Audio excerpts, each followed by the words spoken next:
Carga de la prueba no es deber de probar. Es más, carga y deber son dos cosas completamente diferentes en el proceso. Este concepto que la verdad tiene bastante tiempo de discusión dentro de la doctrina procesal, lo tenemos que analizar primero desde lo que no es. Y no es, en definitiva, un deber.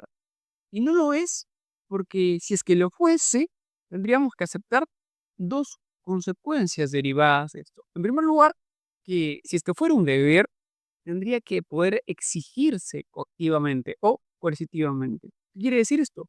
Que en caso tú no quisieses probar algo, el Estado podría someterte a ti y obligarte a que tú lo pruebes, cosa que en la realidad pues simplemente no se da. Y segundo punto, que el incumplimiento de un deber genera una consecuencia para quien incumple. Y podrías decir, oye, pero es que yo no cumplo con la carga, la consecuencia es que pierdo el proceso. Pero esta no es la consecuencia de que nosotros estamos hablando. Porque esta consecuencia, en primer lugar, no ocurre porque una persona no incorpore prueba al proceso, es decir, no cumpla con la carga como tal, sino que es consecuencia de otros factores. Puede ser, por ejemplo, la falta de diligencia de los abogados al momento de ejecutar un proceso. No es únicamente porque esta persona no ha incorporado la prueba suficiente dentro del juicio.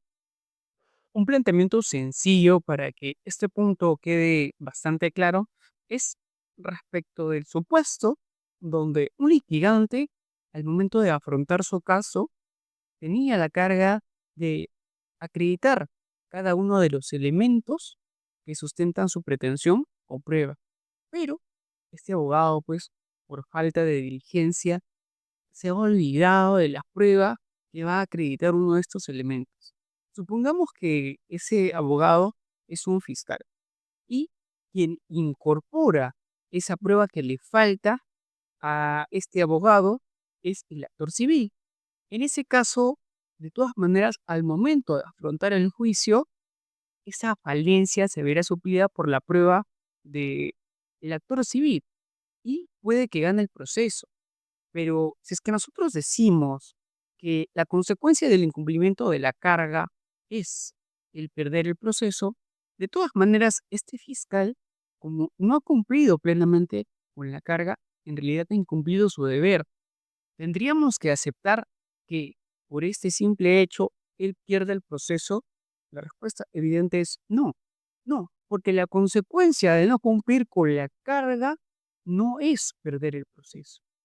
La consecuencia, en caso de que una persona incumpliese su deber, tiene que ser respecto del mismo. No puede ser sobre el fondo de un proceso, que es algo distinto a su condición como sujeto. El concepto de carga, si bien es cierto, es amplio, y hablo de carga procesal, nosotros lo vamos a abordar específicamente como carga de la prueba. Y analizar el concepto de carga de la prueba se puede hacer en dos niveles. Uno como carga objetiva y el otro como carga subjetiva. Empecemos por este último. A esta carga subjetiva se le conoce como regla de conducta y es la que nosotros tradicionalmente utilizamos al momento de referirnos a carga de la prueba. Consiste básicamente en esa pauta respecto de la cual los sujetos, por eso subjetiva, van a tener la idea de que tienen que incorporar prueba al proceso. Básicamente es esa pauta respecto de la cual los sujetos entienden que tienen que asumir la carga de presentar prueba para juicio y es generalmente la que nosotros utilizamos. Esta con el tiempo ha perdido relevancia. Y le preguntas, ¿por qué? Esto sucede a raíz del surgimiento de un principio que se conoce como principio de adquisición. ¿Cuál es el contenido de este principio? Bueno, consiste en que la prueba, independientemente del origen que tenga, una vez se introduce al proceso, forma parte del proceso. Es decir, deja de ser prácticamente de las partes y se convierte en parte del proceso mismo. Entonces, el juez al momento de valorar no se preocupa o no se percata respecto de quién es la persona que la incorporó al proceso, sino decide respecto del cúmulo de pruebas que tiene a su disposición y las valora conjuntamente. Así, no hace una comparación de, por ejemplo, cuantitativa respecto de cuántas pruebas presentó esta persona y cuántas pruebas presentó la otra persona. No funciona así actualmente el sistema. El sistema, a raíz de este principio de adquisición, lo que hace es no distinguir entre el origen de las pruebas y tomar la decisión en base a esta generalidad de pruebas de la que el juzgador dispone. Ese es el motivo por el que ya la pregunta respecto de la cual quién tiene que incorporar qué prueba al proceso ha perdido relevancia. Entonces, ¿cuál es la importancia que tiene en la actualidad? La respuesta es ninguna. Pero ¿por qué se sigue hablando entonces de carga subjetiva? Bueno, no se debería, pero a raíz de esto también ha surgido otro concepto que se denomina carga objetiva. El contenido de la carga objetiva es ciertamente un poco más delicado. A esta se le conoce como regla de juicio y es el criterio respecto del cual el juez va a tomar una decisión en caso de falta de probanza de un elemento. ¿Qué es lo que quiere esta carga objetiva? Pretende responder la pregunta de quién asume las consecuencias negativas si es que en caso un hecho no pueda ser probado como tal. Esto es particular porque ya no se trata, como habíamos visto anteriormente, de quién incorpora prueba al proceso, sino quién va a sufrir las consecuencias de que un hecho no pueda darse por probado. Entonces, es a raíz de esta perspectiva que quien incorpora ya no tiene relevancia, sino ahora vamos a ver quién tiene que afrontar el hecho de que algo no pueda darse por probado. Por ejemplo, en el caso del proceso penal, tenemos que si es que elementos de la imputación no pueden darse por probados, quien sufre las consecuencias es la fiscalía o la imputación del Ministerio Público. Así, esta es la forma en la que pretende ejecutarse esta carga objetiva de la prueba. Pero, como veremos, tiene ciertas implicancias. Ya hablando de la carga de la prueba de forma general, tanto objetiva como subjetiva, hay quienes, para poder delimitar a quién ostenta dicha carga, han generado sus propias posturas. Y la primera que quiero que veamos es la que yo denomino la de la postulación ontológica. Y la denomino así porque lo que hace es dividir a los hechos y clasificarlos en base a su ocurrencia o a su concurrencia. Así va a distinguir entre hechos positivos y hechos negativos. A los primeros, los positivos, los va a entender como la afirmación de la ocurrencia de algo. Por ejemplo, Juan fue al hospital, José condujo un vehículo o José Alberto operó a su paciente. Básicamente lo que hace es afirmar que en la realidad ha ocurrido determinada situación y, en un sentido contrario, los hechos negativos lo que van a ser son la negación de hechos como tal. Es decir, van a negar que algo ha sucedido en la realidad. Por eso denomino ontológico, porque parten de la idea de que para poder plantearse tienes que negar que algo haya sucedido. Así, son negativos el María no fue a recoger a su hija o eh, Carlos no hizo la tarea o José Alberto no pintó la puerta. Básicamente aquí estamos negando situaciones en concreto. Y lo que dice esta teoría es que quien sostiene hechos positivos tiene que probarlos. Es decir, quien afirma cosas va a tener que probarlas. Y no tiene que probarlas quien niega cosas. ¿Por qué? Porque si es que nosotros pasamos la carga de la prueba a quien niega cosas, básicamente esta exigencia sería desmesurada y no podría sostenerse. Le denominan en algunos casos diabólica incluso. Pero lo importante es que para esta tesis, quien afirma es quien tiene que probar. De primeras parece que tiene mucho sentido, pero lo cierto es que tiene dos falencias que son prácticamente insubsanables. La primera de estas es que los tipos penales, ya hablando del proceso penal, se formulan indistintamente con elementos tanto positivos como negativos. Es decir, por ejemplo, en el caso de los delitos contra la libertad, vamos a ver que va a haber el elemento sin su consentimiento o em, de forma negligente o el casado. Entonces, no va a haber esa distinción de que un tipo penal se construya solamente con elementos positivos, sino que van a ser bloques de hechos positivos y negativos. Y si es que nosotros partimos de la idea de que solamente se prueban los hechos positivos, entonces Fiscalía en determinada imputación no tendría que probar que no hubo consentimiento, porque al ser un hecho negativo, pues no tendría por qué. Y la segunda falencia es que básicamente esta teoría que pretende ser ontológica, incluso yo la denomino de esa manera, la realidad es que es lingüística, porque muchas veces consiste más bien en cómo se estructuran las oraciones. Así, por ejemplo, una cosa es afirmar que un médico fue negligente y otra cosa es afirmar que un médico fue diligente. En ambos casos se trata de afirmaciones, pero obviamente dicen cosas opuestas. La pregunta es, ¿qué es hecho negativo en ese contexto? ¿Que el médico no fue negligente o que el médico no fue diligente? Entonces vemos que esta teoría cae nuevamente ante estas críticas.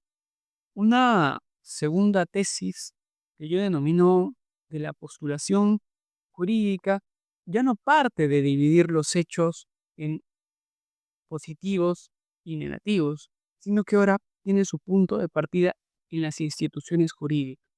Básicamente lo que hace es dividir en hechos constitutivos y hechos impeditivos. Y el contenido que tienen estos se va a determinar por justamente las figuras jurídicas. Cada uno de estos los va a entender como ladrillos que pues, juntamente van a estructurar esta figura que nosotros podemos llamar una institución jurídica. Así, quien impute delito va a tener que configurar cada uno de estos ladrillos que constituyen como tal esta figura jurídica. Estos les denominará hechos constitutivos.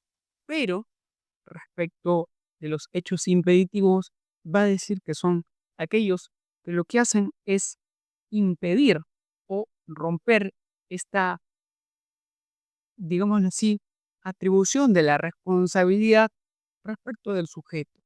Y son aquellos que se construyen, pero para poder destruir esta imputación que pretende la construcción de la primera institución que nosotros habíamos afirmado. ¿Cuál es el punto respecto de estos dos hechos que ha clasificado? Es que tanto los impeditivos como los constitutivos van a tener que acreditarse, ¿sí?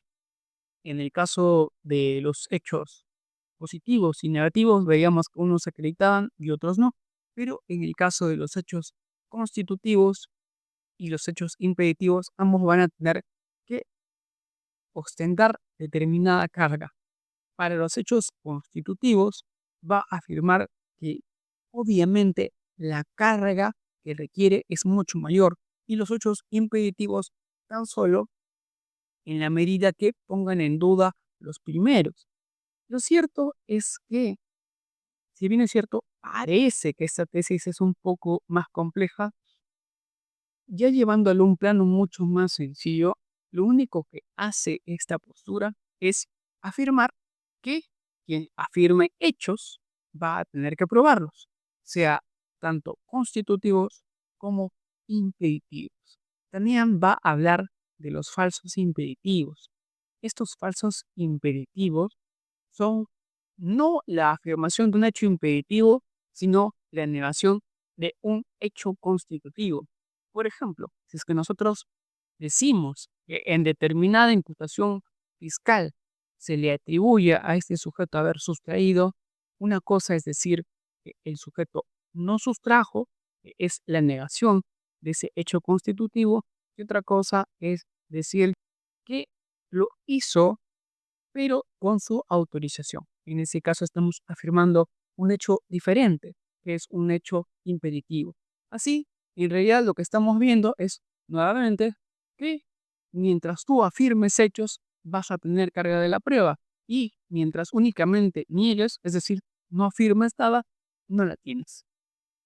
Una tesis que es especialmente interesante es esta última, que lo que hace es ya no poner el acento de la tesis en el momento postulatorio, es decir, respecto de la carga subjetiva, sino en el momento decisorio, que es la carga objetiva. Esta se va a sustentar en el derecho sustantivo y va a permitir al juez afrontar la situación de quién ostenta o quién afronta las consecuencias negativas de que determinado hecho no esté probado. Y nos vamos a remitir al derecho sustantivo y te voy a decir, oye, el derecho sustantivo ha establecido determinados presupuestos para que se pueda configurar una institución jurídica. Y luego a este punto me dirás, Briggs, pero ¿cuál es la diferencia que tiene esta respecto de la otra tesis? Bueno, lo importante es que no te dice quién tiene que incorporar prueba a juicio, sino que te dice quién va a asumir las consecuencias. Y este matiz es importante, sí. ¿Por qué? ¿Qué pasaría, por ejemplo, si es que nosotros trasladásemos esta carga de la prueba hacia otro sujeto del proceso? Está vinculado con un concepto que vamos a ver más adelante, que se conoce como carga dinámica de la prueba. Pero quedémonos aquí un ratito. ¿Qué pasa si cambiásemos la carga de la prueba y le decimos a determinado sujeto, oye, esto que tú deberías probar no lo vas a hacer tú, lo va a hacer otro sujeto o otra parte del proceso? Esta tesis nos dice que lo que estaríamos haciendo en este caso es cambiar el derecho sustantivo. Y pongamos un ejemplo en la legítima defensa. ¿Qué pasaría si es que uno de los tres presupuestos de la legítima defensa no tenga que ser acreditado por la parte que la alega, sino que fuese trasladado hacia la fiscalía? Por ejemplo, en lugar de ser los tres presupuestos, presión ilegítima, falta de provocación suficiente y racionalidad del medio empleado, uno de estos elementos, la agresión ilegítima, fuese trasladado hacia fiscalía. Bueno, fiscalía tendría que demostrar que en determinado caso, pues no hubo una agresión ilegítima para que se pueda configurar que efectivamente, pues no se trata de una legítima defensa. Esta carga, que parece un simple traslado de la carga de la prueba, en realidad dice esta tesis que cambia o modifica en el caso en concreto el derecho sustantivo. Así, los presupuestos de la legítima defensa ya no sería la agresión ilegítima, sino sería la falta de demostración de la inconcurrencia de la agresión ilegítima. Entonces, ya no tendrías que demostrar que una agresión ilegítima, sino que el presupuesto sería que no se ha demostrado que no la hay. Asimismo, veríamos la racionalidad del medio empleado y la falta de provocación suficiente. Este matiz es sumamente importante. Enriquece demasiado a la tesis.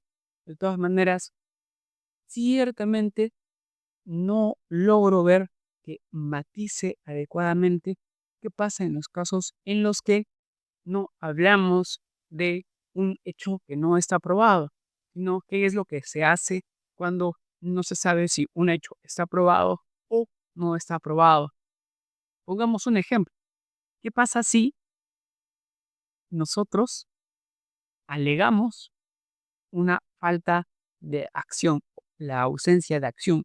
Estamos antes de tipicidad y la fiscalía imputa, pues, que efectivamente hay delito y obviamente está imputando también la acción.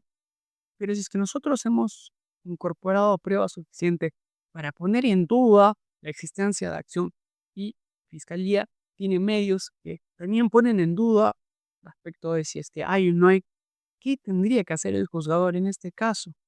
Obviamente, sustentarnos exclusivamente en el derecho sustantivo no podría ser suficiente, porque en este caso, si bien es cierto que el presupuesto de del delito podría decirse que es la acción, obviamente este no está probada, sí, pero tampoco se puede decir que está descartada. Entonces, como estamos en este punto medio, la pregunta es, ¿para quién va esa consecuencia? Y esta respuesta la da la presunción de inocencia o el estándar probatorio. Y este estándar probatorio que ciertamente no parece estar contenido propiamente en el derecho sustantivo, es lo que brinda una solución aparente. Y sí, efectivamente te dice que en caso de duda, quien va a afrontar las consecuencias de la falta de probanza de su imputación es el Ministerio Público, es decir, quien alega cosas contra el posible reo. Es interesante esta perspectiva porque básicamente dota de un contenido procesal a este estándar y no solamente lo matiza con el derecho sustantivo. Bueno, ahora sí, pasemos al siguiente punto. Un concepto que, ya para terminar, se suele ver bastante o comentar bastante, sobre todo en los últimos años, es el de carga dinámica de la prueba. ¿Y qué es la carga dinámica de la prueba? En un sentido estrictamente práctico, es la situación respecto de la cual el juez, dentro del proceso, va a trasladar la carga que ostentaba determinado sujeto hacia otro, bajo el criterio de la facilidad o la accesibilidad que esta otra persona, parte del proceso, tiene de conseguir la prueba. Esto, sinceramente, me parece preocupante. ¿Por qué? Porque se ha matizado con dos consecuencias. La primera es respecto de la cual el sujeto parece que no solamente va a asumir que él tiene que introducir dicha prueba al proceso cuando no le es de su interés introducirla.